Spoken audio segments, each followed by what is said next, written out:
Oh. Kedua ya. Mapul pra. Odi. Odi.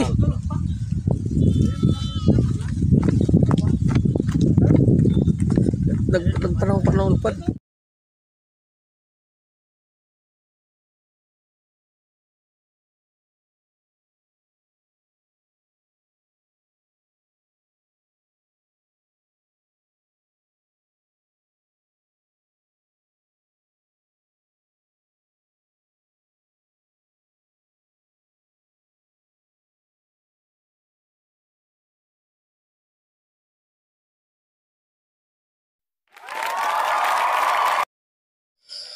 Pasmadu.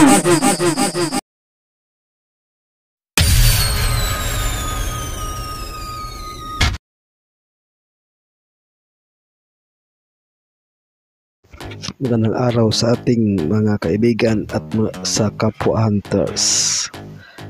So, weekend na naman, kaya mag-hunting naman tayo kasama ng ating mga kaibigan. Dito naman kami sa aming tagpuan. So, wala pa yung iba, kaya maghihintay muna kami dito ng ilang minuto para sabay-sabay kami na umalis. Sa bago pa lang nakapunta sa ating channel, paki-subscribe na lang at pag-ipindot ng button bell. Sa subscribe na sa ating channel, maraming salamat sa inyo. Kami po'y taos pusong nagpapasalamat sa inyo. Shoutout nga pala dyan sa grupo ni Redskin Hunters at sa lahat ng member ng Leon Ergan Club. So, nandito na ang lahat, kaya aalis na kami. Bali, 5 lang kami ang dumating ngayon. Yung iba busy daw, yung iba nasa malayo. Kaya 5 na lang kami ang available na magsasama sa paghanting ngayon. Medyo layo-layo yung ating pupuntahan, kaya magkulitan muna at saka magkwento-kwento ng mga buhay-buhay.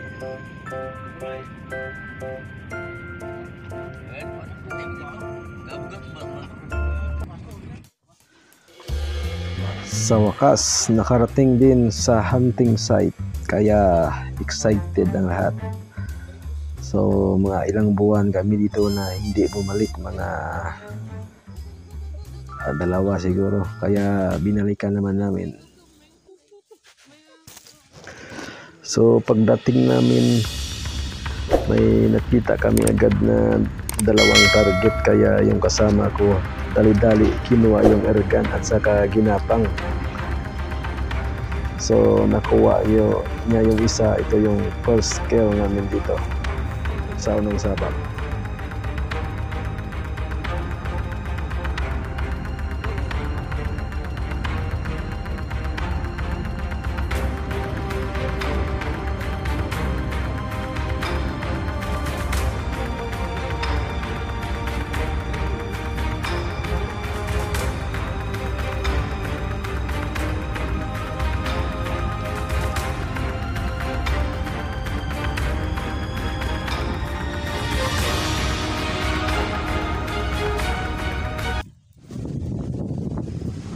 Ito naman yung pangalawang tira ng kasama ko. Yung target nasa 50 meters siguro. Malakas yung hangin. Hindi namin matamaan. So 3 kaming tumira dito. Yung sa aking ikan baka nawala sa zero kasi malayo ang pinanggalingan. Yung scope ko dito ay made in China lang, kaya madaling mawawala sa zero.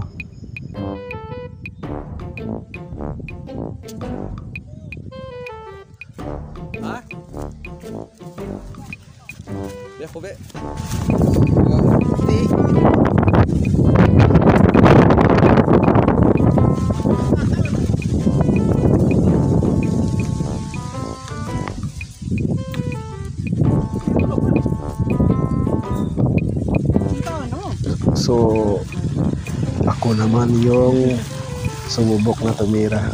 Pre, tama po. Kaso malayo para yung siruing ng swap ko. Napakalayo ng tama. So yung target natin sa 50 meters. So hindi natin natamaan dyan. Kasi madaling mawala sa zero yung scope natin. Pati yung kasama ko dyan, ganun din. Yung airgun niya, madali din na mawala sa zero kaya hindi na tinamaan. Pero masaya kami. Puro kaltay. Hindi pa kami kabihis dyan, nag-iingat kami sa amin. Kaya sinira pa. Kaya nag-zero muna kami bago umaksyon. Mga pasmado dyan.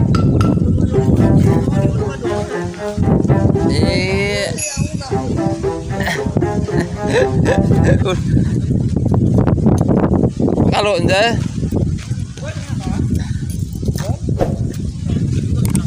paham pa ko? Jaran. Jaran. Yung iba kumain muna bago swapak para matagal-tagal to yung hunting namin, kaya dapat busog ka.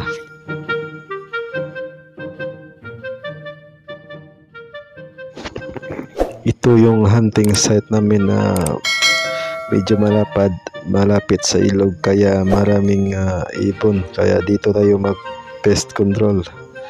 Bali ang lugar taniman ng palay, na-harvest na, kaya maraming ibon dito. So pagdating min dito, kanya-kanyang hanap ng taguan, kanyang-kanyang pwesto. So humanap ako dito ng pwesto yung maraming dumadapo at saka hindi masyadong mainit, yung makapagtago tayo ng maganda. Sa mga taga-panood natin at taga-subaybay, bali hindi namin ito ipapakita na paano magpatay ng ibon, o kaya ipakita talaga kung paano mamatay yung ibon. Bali ano na lang to, ipapakita lang namin kung paano kami maghunting, kung ano ang nangyari sa hunting site, ganun lang. So baka magtaka kayo na hindi niyo makita na tamaan talaga yung ibon. Bali hindi natin ito ipapakita. Ito yung kasama ko na nakarami na, mukhang masaya, nag-enjoy talaga. Isang bag nang nakuha, maganda yung piston niya. Yung isang kasama ko naman nagpapahinga na, karami na kayata.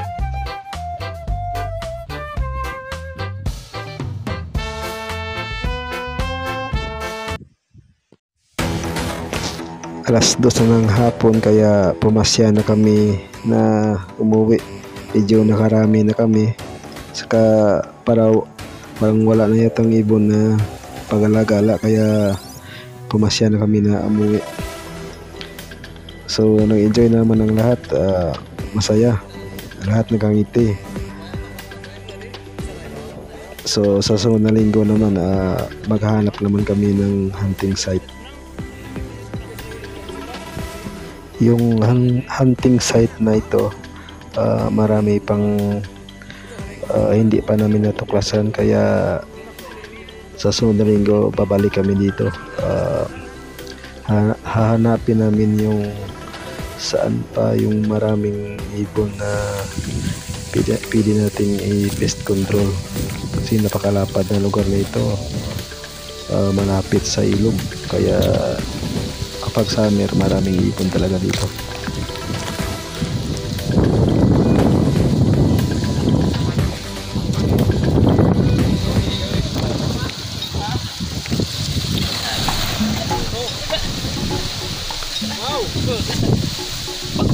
Puro pagkakaigo.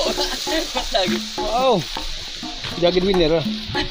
Buta katalingi Ana bara chotsoy lagi na yan. Wow. Yo, ano ko mulbol siya.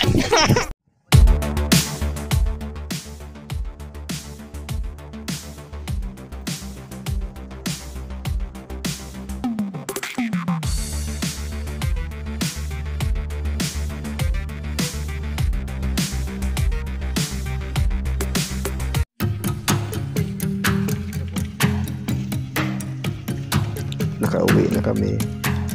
Parang pagod ang lahat pero masaya. Isa naming kasama parang bitin pa, gusto pang kumalapit ng gatilyo.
Ito yung kuha namin na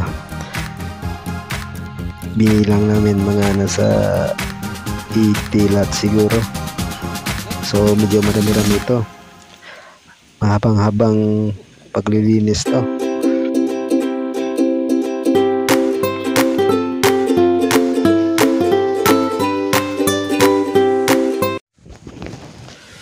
Yung luto namin dito, inihaw lang namin kasi sawa na kami sa adobo.